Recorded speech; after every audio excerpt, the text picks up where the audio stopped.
Tayong mga Pilipino, namuhay at lumaki tayo sa mapamahiing paniniwala.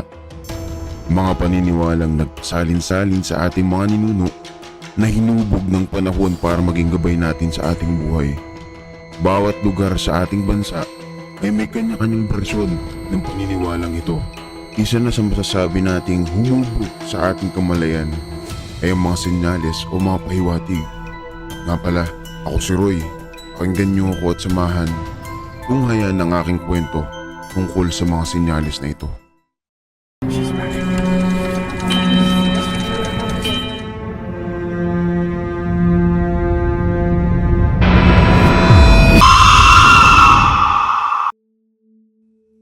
Nangyari ito nung ako'y 11 taong gulang pa lamang. Pampito ko sa siyam naming magkakapatid. Ang estado ng aming buhay ay sakto lamang. Ang aking ama ay isang taxi driver. Ang aking ina naman ay isang mahusay na misis at ilaw ng tahanan sa aming buong mag-anak. Lumaki ako sa pamilyang magilaw sa mga taong nakapaligid sa amin. Yung tipong kada okasyon ay mahilig mag-imbita ang aking mga magulang. Ika nga nila ay mas madami, mas masaya. Mga taong hindi naman namin kaano-ano ay madalas namin nakakasalamuha. May mga totoong naging malapit sa aming pamilya. Palibasa, ang aking ama at ina ay kapwa magaling makisama sa iba pang mga tao. Sa dami ng aming nakasalamuha ay mayroong natatangi na naging malapit sa aking tunay. Si Mang Ato, 58 years old. Bicolano, sabi nga ni tatay ay Uragon. Palibasa, ang aking tatay ay tubong Bicol. Kaya mabilis silang nagkasundo. May kapayatan at medyo bata pang tingnan sa kanyang edad si Mang Ato. Ngunit meron itong iniintang sakit ang hika dahil daw ito sa kanyang katandaan at lagi siyang may dalang belt bag kung saan nakalagay ang kanyang inhaler para kapag inatake siya ng kanyang sakit ay mabilis niya itong magagamit. Dagdag pa ng aking tatay kasamahan niya daw ito sa taxi. Isa ding taxi driver. Pero bago pa lang daw, gawa nga ng kakaalis lang nito sa kanyang dating trabaho. Dati raw scout ranger si Mang Ato. Yung mga sundalong kung saan-saan daw na-assign. 25 years daw ito sa serbisyo at napagdesisyonan niya magretiro dahil unti-unti na siyang nagkakasakit. Magiliw si Mang Ato sa mga batang katulad ko ng mga panahon na yun. Ika nga niya ay meron daw siyang kasing edad ko na anak niya na ang pangalan ay Darwin. Matagal niya na daw itong hindi nakikita at sobrang miss niya na daw ito. Gawa nga ng miss niya na si Darwin ay madalas nababaling ang atensyon ni Mang Ato sa akin. Lagi niya akong kinakarga papunta sa aming taniman tuwing umaga para maglaro at magkaroon sila ng aking ama ng konting oras para mag-usap sa mga bagay-bagay na dumaan sa kanilang buhay. Masayahin at mabait na tao si Mang Ato dahil parang tinuturing niya na din kaming pamilya. Ilang buwan na din si Mang Ato na nakatira sa katabi naming bahay. Inupahan niya kasi yung isang kwarto sa katabi naming apartment. Ilang metro lang ang layo nito sa aming bahay. Nagpatuloy si Mang Ato sa pagiging mabait na kapitbahay. Hanggang sa isang araw, July 7, 1994. Tandang-tanda ko ang araw na ito. Medyo makulimlim ang panahon. Gawa nga ng season nitong mga panahon na to ay tag-ulan. Napansin naming hindi naglalalabas si Mang Ato sa kanyang inuupahang bahay. Noong araw nang walang nakakaalam kung kamusta na ba siya, kaya naglakas na ng loob si tatay na puntahan si Mang Ato sa kanyang kwarto. Nag-alala kami dahil di niya naman ito gawin na magkulong sa kanyang kwarto. Nang makarating si tatay sa kwarto kung saan umuupa si Mang Ato ay agad niyang kinatok. Maya-maya binuksan ni Mang Ato ang kanyang kwarto. Bumungad sa kanya si Mang Ato na sobrang payat. Ika daw ni Mang Ato ay tinamaan daw siya ng sakit. Kaya daw siya hindi naglalabas ng kanyang kwarto. Nag-aalala si Mang Ato na baka makahawa siya. Pero iba ang kutob ng aking ama sa nangyayari kay Mang Ato. Dahil madalas na daw magkwento si Mang Ato na ang kanyang asawa daw ay may ibang lalaki na. Kaya unti-unting napanghihinaan ng loob si Mang Ato. Nang makita nila tatay si Mang Ato na gano'n ang kalagayan ay agad din nila itong binigyan ng paunang lunas. at pilit nilang nilibang si Mang Ato. Ilang araw lang ay bumalik na din si Mang Ato sa dati nitong sigla. Kaming pamilya ay natuwa dahil nakita namin si Mang Ato na tumatawa na ulit. Hanggang sa isang hapon, habang nag-uusap si tatay, si Mang Ato ay napansin daw ni tatay na medyo hingal si Mang Ato sa paghinga. Kita din ni tatay na panay ang hawak ni Mang Ato sa kanyang dibdib. Animoy may iniin ng kirot sa kanyang bandang puso. Maya-maya pa, nagpaalam daw si Mang Ato na magpapahinga at baka daw ito napagod lamang sa buong maghapon. Ramdam daw ni tatay na may kakaiba kay Mang Ato noong araw na iyon. Agaran ding umuwi si tatay sa aming bahay para maghapunan. Alas 11 ng gabi noong araw na iyon. Tinapos ko ang aking ligpitin, mga gawaing bahay sa aming babang bahay. Nauna nang umakyat ang aking mga kapatid at sinanay at tatay. Bagya akong umupo at kinuha ang aking paboritong laruan na robot para laruin habang ako'y nagpapahinga. Maya-maya pa ay biglang may kumatok sa aming pintuan. 3 mahinahon na katok, sinundan pa ng boses ng isang matanda na agad kong nabusesan na galing kay Mang Ato. Hindi ko mapaliwanag ang biglaang lamig ng paligid. Animoy may malamig na simoy na hangin na umiikot sa aming tahanan ng mga oras na iyon. At nung aking binuksan, bumungad sa akin si Mang Ato.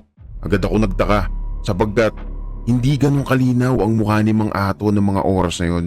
Hindi ko mapaliwanag kung may puwing ba ang aking mata o sadyang inaantok lamang ako ng mga oras na iyon.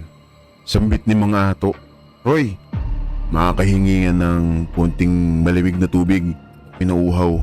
Isasabay ko na rin ang pag-inom ng aking gamot." Agad akong sumagot at walang ano-ano ay, "Kako, sige po."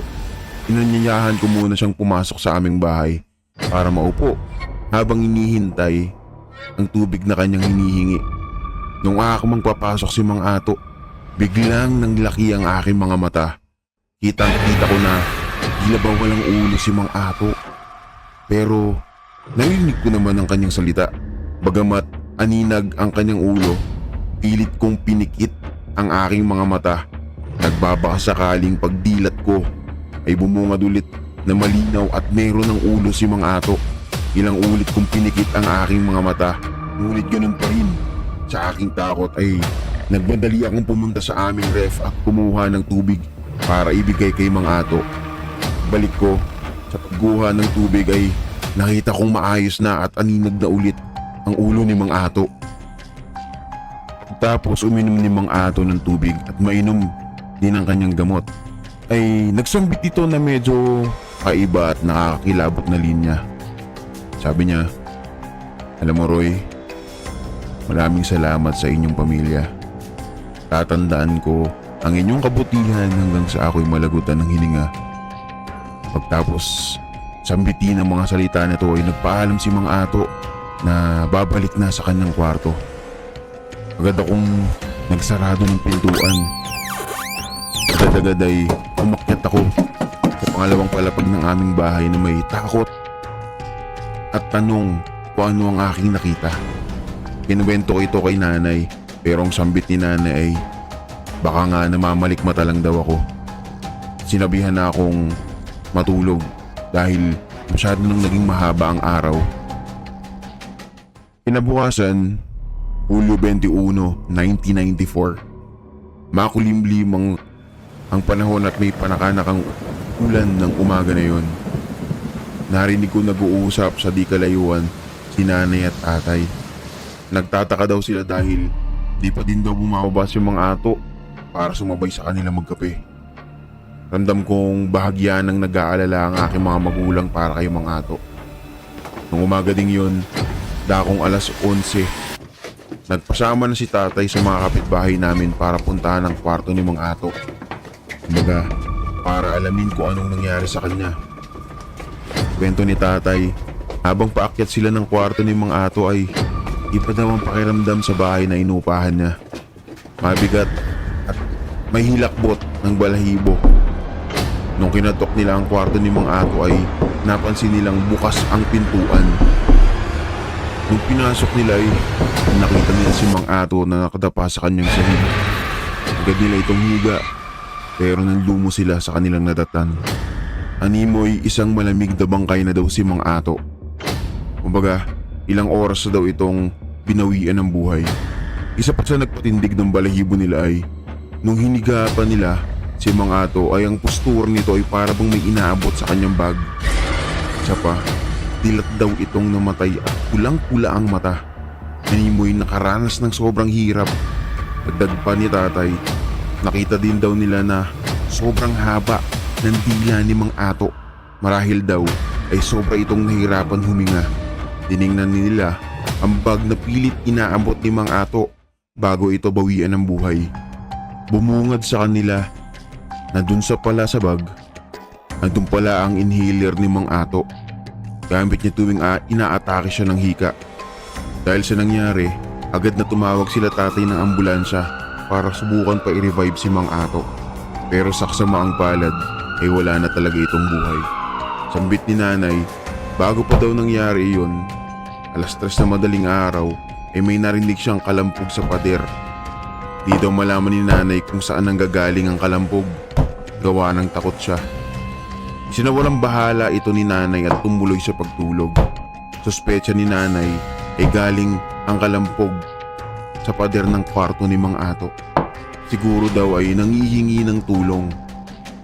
Nalungkot ang aming pamilya sa nangyari at pinagdasal ang katahimikan ng kaluluwa ni Mang Ato.